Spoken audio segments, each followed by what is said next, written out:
Trevor, the traction engine, was enjoying his work in the vicarage orchard. Birds were singing and apples were ripening on the trees. It was a lovely day. "Hello, Trevor," said James. "You look as bright and cheerful as my red paint." "Oh, I am," replied Trevor.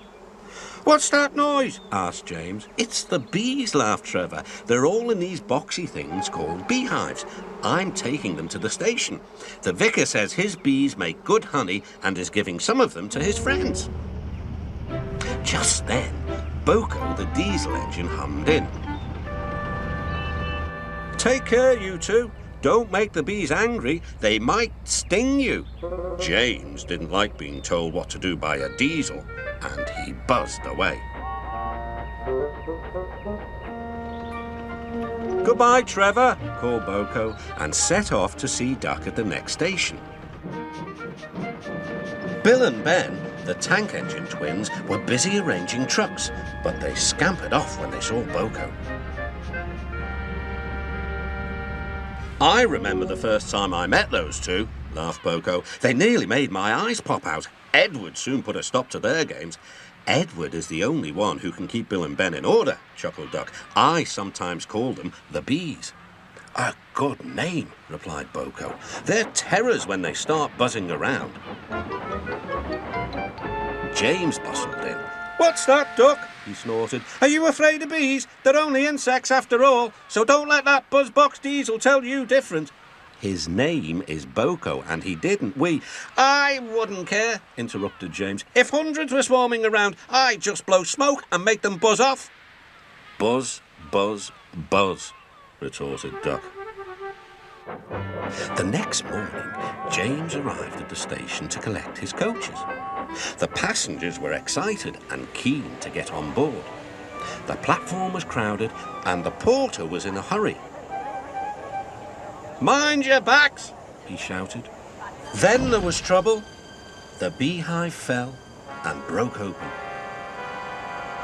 The station cleared like magic. James heard a familiar buzzing.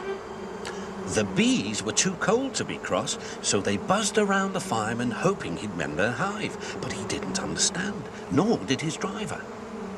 So the bees turned to James. His boiler was nice and warm. Buzz off, hissed James. One bee burnt his foot. "Ooh, ah, phew, phew." The bee thought James had burnt him on purpose.